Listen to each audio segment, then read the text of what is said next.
I'm so excited for another episode of Unfiltered with Francesca. While I get ready, I just realized that I was so in the zone of getting ready for today's live because I'm really excited about what I want to talk about that the tree never made it back over here. So now we're just over here in front of the bookshelf. That's okay. If you're tuning in, let me know. I'm really excited. So I did this thing, by the way, for my Instagram baddies. I also have YouTube in front of me. Like, who is she? um, on YouTube, if you're watching, I have turned the chat where if you're a subscriber, you can chat with me.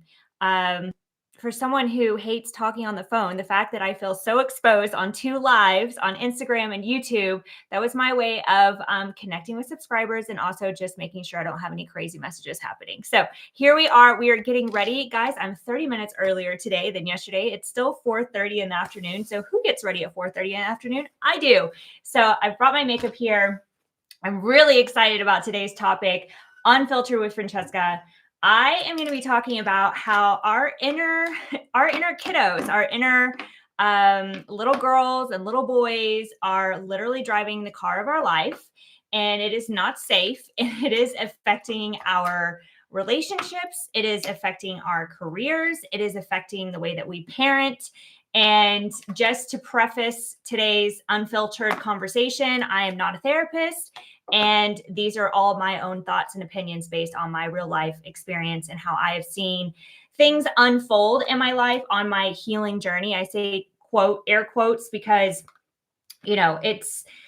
it's about growing and evolving as a person. It's not about crossing a finish line, but these things were instrumental, and it's something that I help my clients with. And I just thought this would be a really fun conversation because majority of us don't know that this is happening, that, our little girl or little boy is driving the car. So let me know if you can identify with this. Most high achieving women are parenting their partner. Okay. So a few things here: parenting their partner, hustling in their business to earn love or be seen, have validation, and repeating childhood dynamics without even realizing it. I hate to say it. I definitely, when I realized this, being a high achiever, I just thought that made me perfect. I thought that made me lovable. I thought that just made me better than everyone else. And finally, since I wasn't great as a kid, I could be better as an adult. And it wasn't until I realized, like, no, actually, this is unresolved childhood trauma that is literally robbing you from fulfilling adult relationships and like a healthy and happy adult life. And it's not because it's a form of self-sabotage. I think that's kind of where some people get it wrong. It is that your whole nervous system is still in overdrive, just trying to survive. Because we have to remember, with our inner child, this version of us did not have needs met. Like, they just weren't met, whether it was like basic fundamental needs or emotional needs or like survival needs.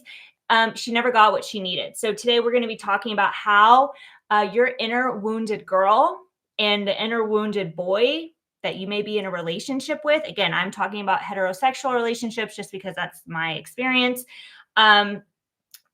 This is how they're going to show up in real life. And it's going to happen in your love life. It's going to happen in your career. It's going to happen in your parenting style. I know this one hits really close to home for me. It's not theory.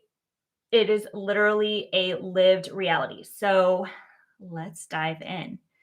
All right. So I want to set the stage for you. I want to give you some context. These little versions of us driving our car, they are frozen in time. They are 7-year-old you. They are 6-year-old you. They are 8-year-old you. They're 13-year-old you. Like, they're frozen moments in time. This is when things were unemotionally unmet in your life. This is when you felt very unseen. This is when you felt overburdened in life. And the only way that these little versions of us show up is when we are triggered, when we are performing, and when we're avoiding something. So everyone's going to have their own word because we all had a different version of this growing up.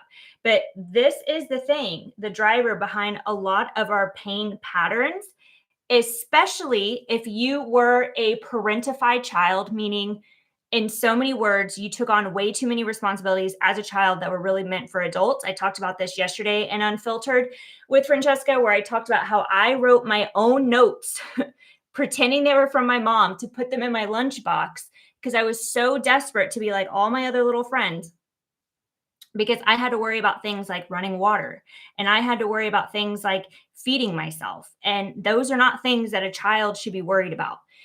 So, this is a reason why a lot of women become overachievers. We get addicted to that dopamine hit of feeling like we're in control, that we're winning, that we're doing more than anybody else, that we're proving our worth by how gritty we are.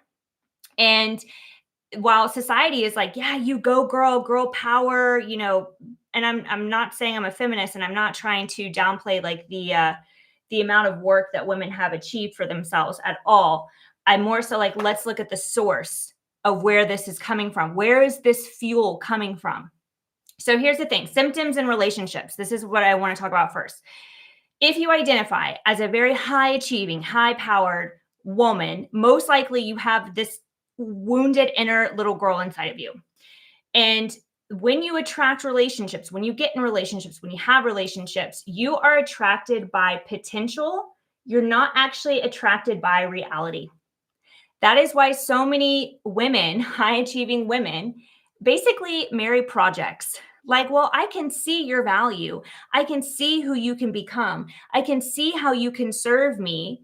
But I don't want to look at the fact that you're emotionally not stable. I don't want to look at the fact that you're financially not stable. I don't want to look at all the red flags, because ultimately I want to fix you. And I say we because I'm definitely a recovering overachiever. And this is why I think this information is so important to share, because I felt so alone with it for so long. I felt like I had just somehow missed it somewhere. They taught it in school and I just wasn't there that day. So also the wounded inner girl, she seeks validation over connection. She doesn't care as long as she gets the hit that she's enough, that everything's fine, that people love her. She will continue to stick with a job as long as the money is coming in, because her bank account validates her. Like, she will overstay, she will overcommit, seeks validation over connection, over functions, mothers, fixes partners. It's this deep need to be in control. And again, it's not because they're evil. High functioning women are incredible. We've blazed the trail.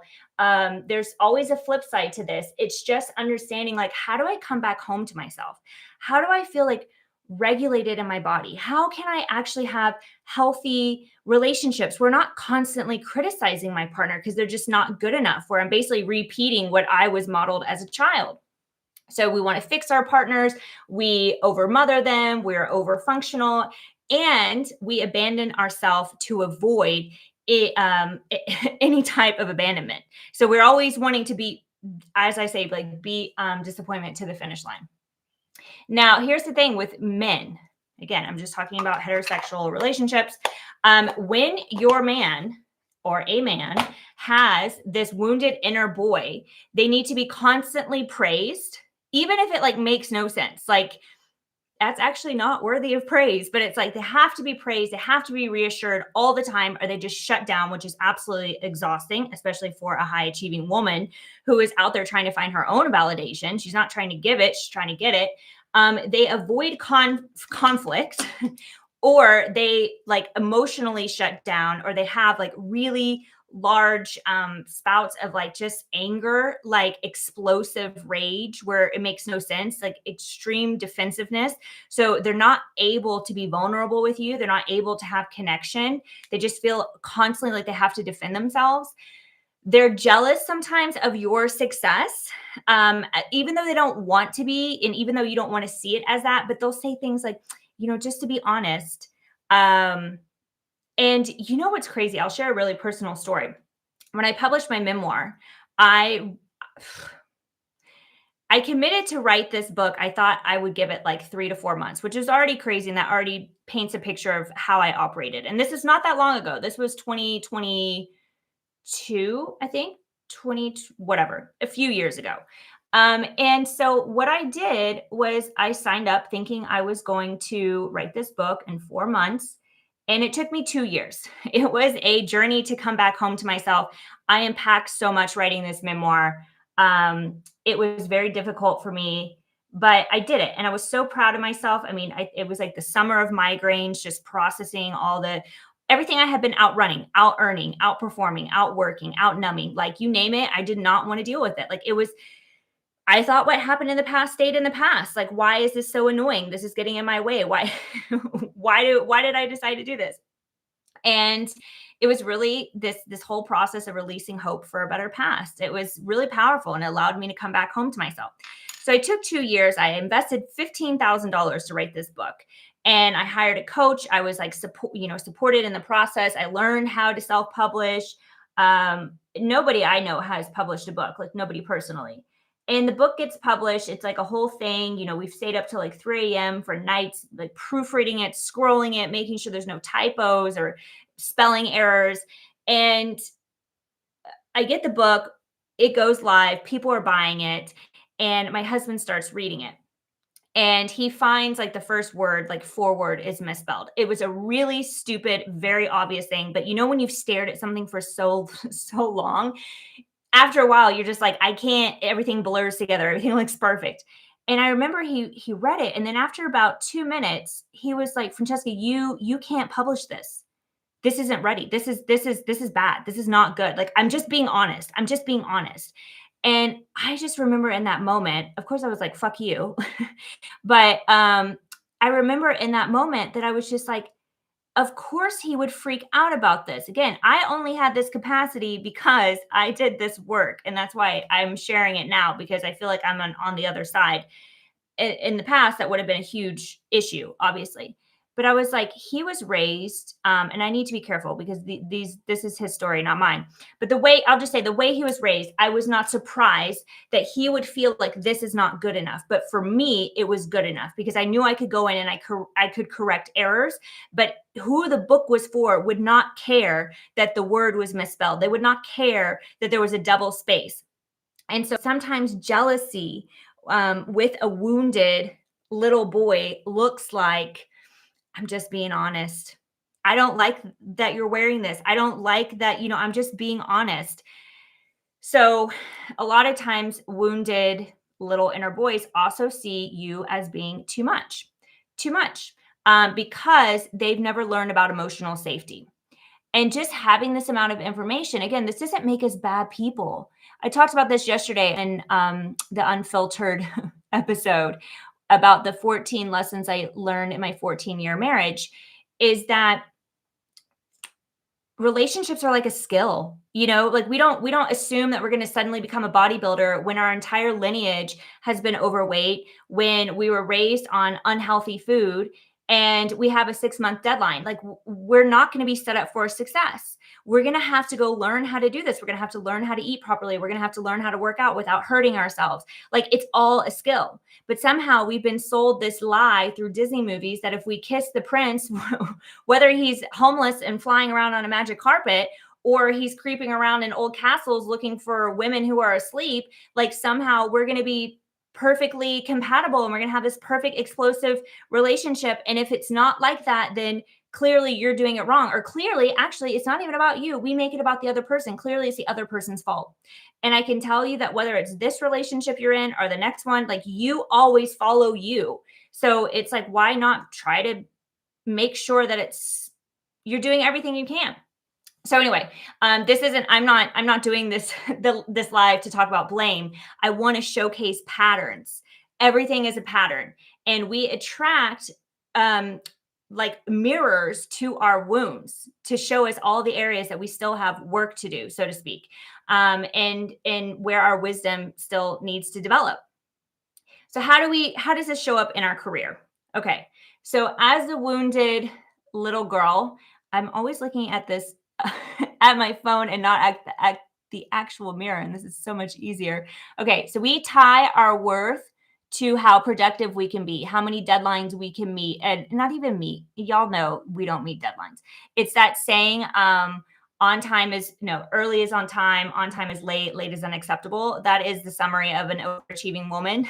Like when we're given a deadline, we're like, give me 10 more and let me put myself on a really and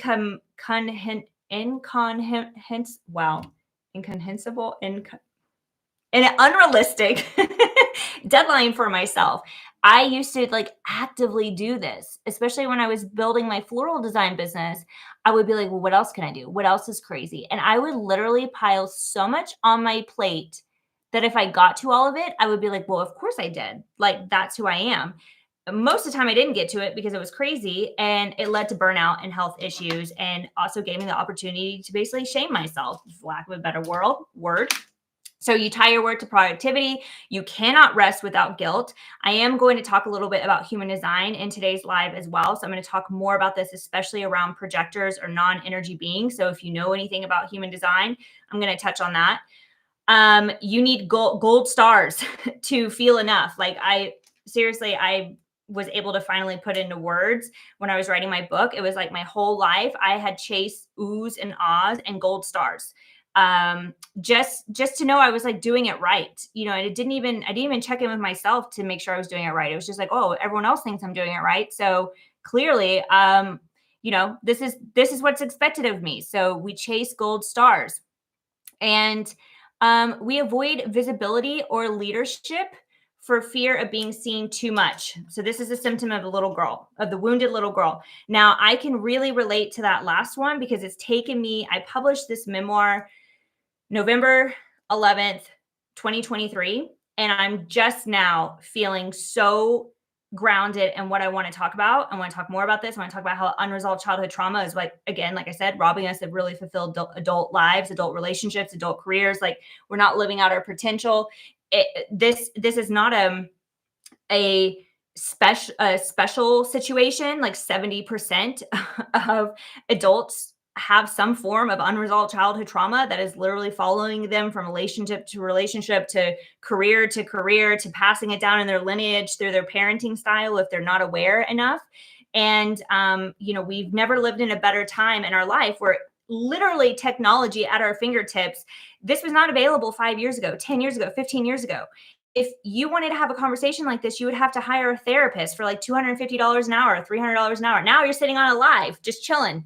Maybe you're driving somewhere, and you're actually getting ideas, thinking, oh yeah, I kind of relate to that. Or I don't know how that makes me feel, but I'm going to think about that. Like, we're having conversations that we would have never been available to us before. So when we're talking about the wounded boy, this can also happen in female form, but it is like being obsessed, like dominating, being obsessed with being number one, winning, being the best, no matter what. Women that really see like softness as a weakness, like I'm not going to let them see me cry. I'm not going to, think that they have one up on me. Competes instead of collaborates, especially with women. They don't think that there's enough to go around. It's like a big scarcity mentality.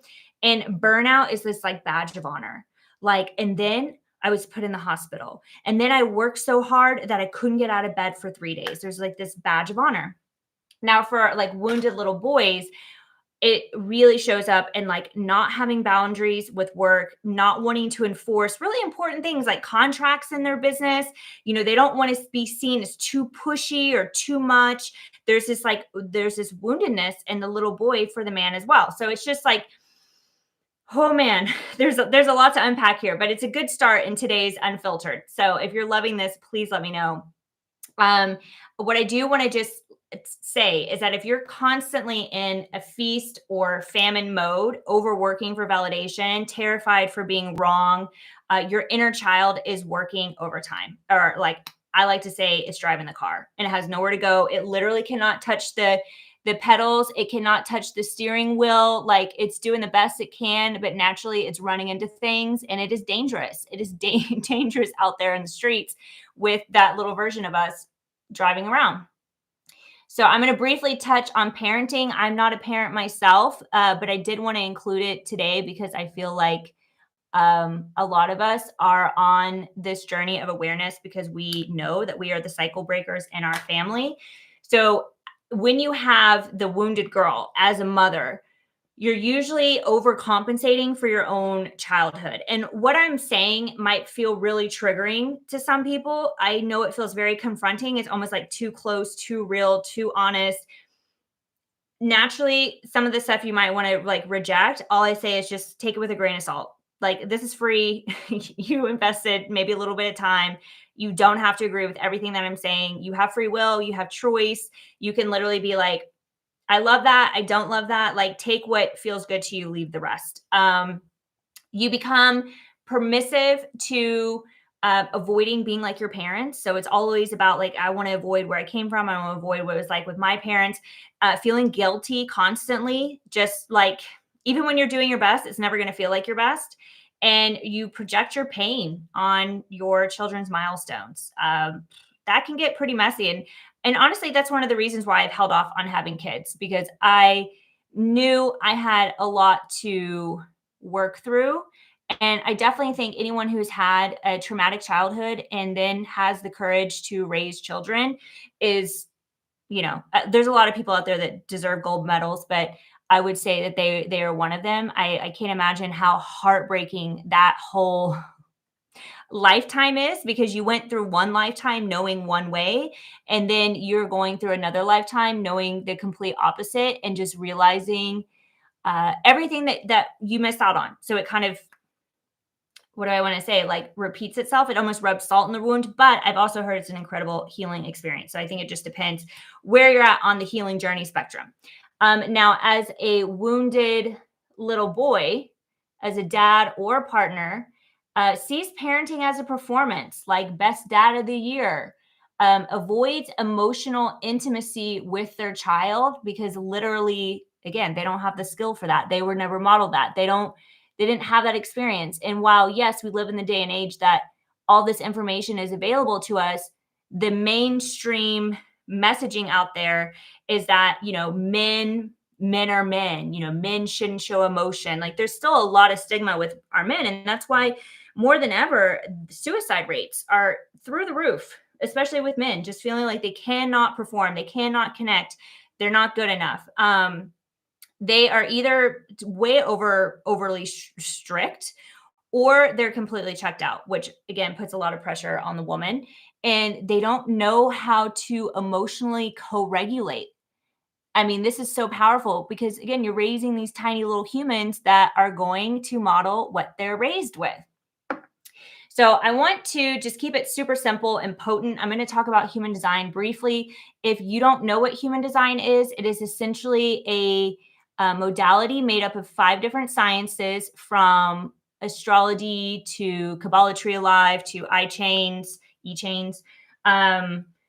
It's incredible for me on my healing journey as someone that is high achieving and very, I'm going to say, I guess, type A, like I need the proof. It was the only thing that I could really get behind when I was learning about myself.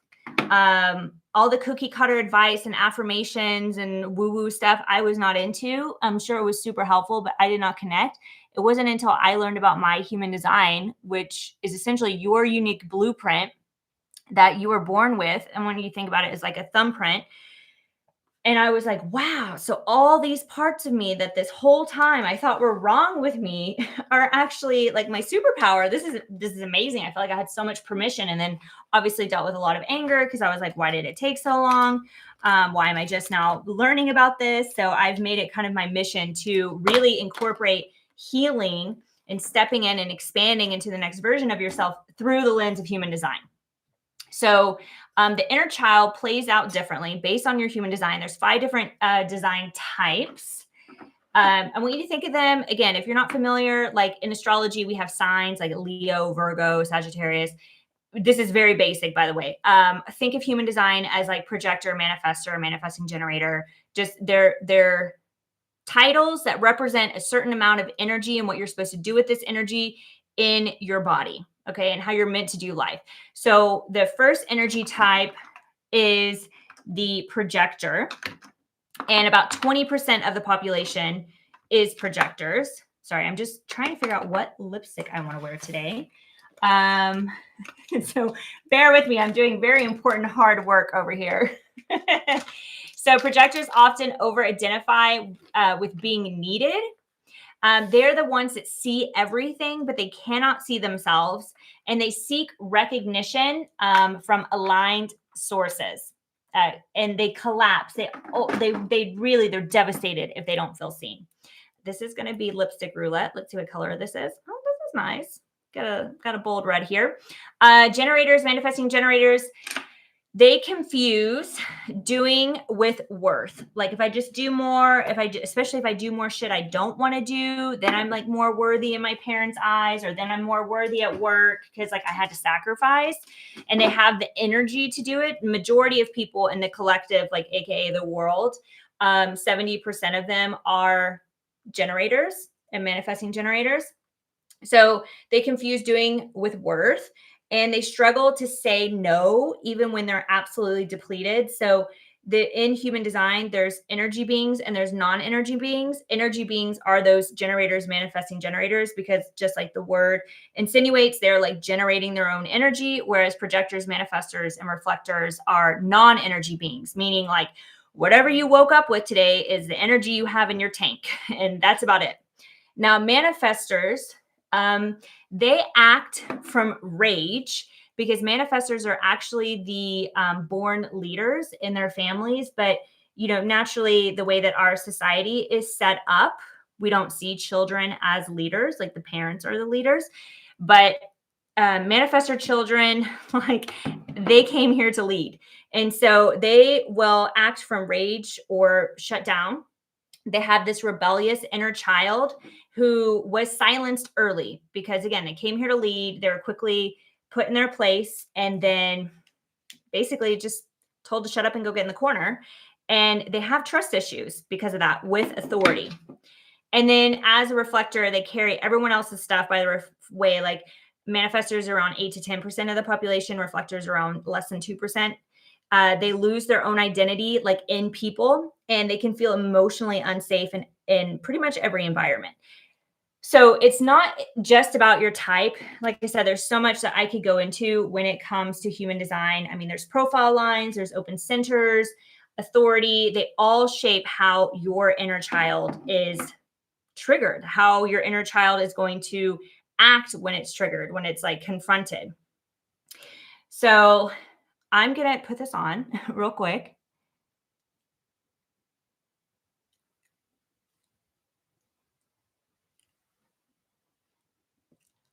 I don't think there's anything more humbling than doing this like on camera, live, but maybe I'll get better at it.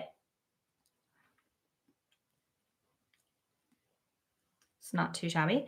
Yeah, so that's pretty much what I wanted to talk about today. This work, it's so much deeper than mindset, but it's a really great place to just gain awareness of maybe where you fall.